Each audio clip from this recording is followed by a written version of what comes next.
Você já olhou para a sua vida, para a sua cidade ou para o mundo e pensou: isso não tem mais jeito?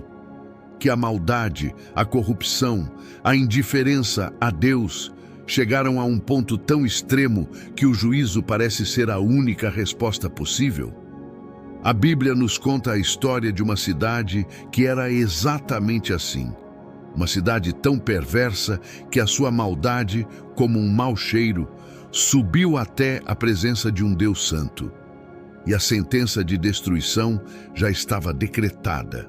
Mas a história de Nínive é o maior testemunho de que, enquanto houver fôlego, a porta da misericórdia de Deus nunca está completamente fechada, mesmo para os piores pecadores. E se você também acredita no poder do arrepimento para mudar destinos, eu te convido a se juntar à nossa família. Inscreva-se no nosso canal Fonte Eterna para sermos lembrados da graça de Deus. E para já nos unirmos em um mesmo coração, deixe um comentário dizendo: a misericórdia de Deus é para todos. Para entendermos o tamanho do milagre que aconteceu em Nínive, precisamos primeiro entender que cidade era aquela. Nínive não era uma cidade qualquer. Era a capital do poderoso e temido Império Assírio. Os assírios eram conhecidos em todo o mundo antigo por sua crueldade implacável. Eles eram mestres da guerra psicológica, usando táticas de tortura e de terror para subjugar seus inimigos. Para o povo de Israel, Nínive era o coração das trevas, o símbolo de tudo o que era pagão, violento e opressor. Era o inimigo mortal. E a Bíblia nos diz que a maldade deles era tão grande que Deus decidiu intervir. E para essa missão, Deus chamou um profeta hebreu chamado Jonas. Mas a primeira reação de Jonas não foi de obediência, foi de fuga. Ele odiava os ninivitas com todas as suas forças e não queria que eles fossem salvos. Ele preferia que eles fossem julgados. Após a sua famosa jornada de desobediência, que incluiu uma tempestade e 3 dias no ventre de um grande peixe, Jonas, de forma relutante, finalmente obedeceu e foi para Nínive. Imagine a cena. Jonas, um estrangeiro, caminhando pelas ruas daquela cidade gigantesca, uma cidade que levava 3 dias para ser atravessada. E ele começa a pregar.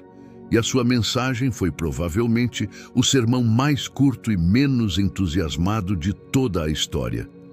Na língua original, são apenas 5 palavras. Em português, 8 palavras.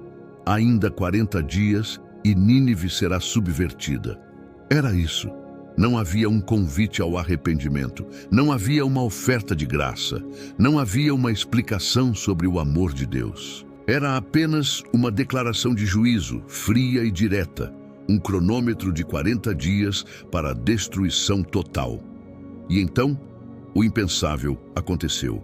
O milagre que Jonas tanto temia começou a se desenrolar. A Bíblia nos diz: e os homens de Nínive creram em Deus.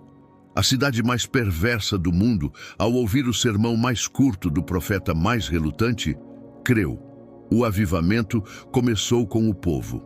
Eles proclamaram um jejum e vestiram-se de saco, desde o maior até ao menor.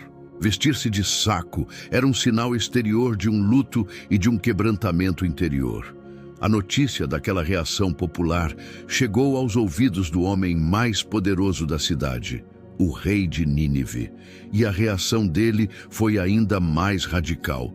A Bíblia diz que ele se levantou do seu trono e tirou de si as suas vestes e cobriu-se de saco e sentou-se sobre a cinza. Pense na profundidade deste ato. O rei desceu de seu trono de poder, despiu-se de sua glória real e se humilhou na cinza, a posição mais baixa possível, identificando-se com o pecado de seu povo. E ele emitiu um decreto para toda a nação, um jejum oficial não apenas para os homens, mas até para os animais. E ele ordenou que todos clamem a Deus fortemente e converta-se cada um do seu mau caminho e da violência que há nas suas mãos. O arrependimento deles não foi apenas um ritual religioso de não comer. Foi uma decisão de mudar de vida, de abandonar a violência, a sua marca registrada, e de clamar a Deus por misericórdia. O rei concluiu seu decreto com uma declaração de fé humilde e incerta. Ele disse: quem sabe se voltará a Deus e se arrependerá e se apartará do furor da sua ira, de sorte que não pereçamos. Eles não tinham uma promessa de perdão, mas eles tinham uma pequena esperança no caráter misericordioso de um Deus que eles mal conheciam. E qual foi a resposta de Deus para aquele arrependimento radical e improvável? A Bíblia nos diz a coisa mais linda e surpreendente. E viu Deus as obras deles, como se converteram do seu mau caminho, e Deus se arrependeu do mal que tinha dito lhes faria, e não o fez. O juízo, que era certo e justo, foi cancelado.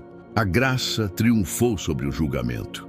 O coração de um Deus misericordioso foi movido pelo coração quebrantado de um povo arrependido. A cidade foi poupada.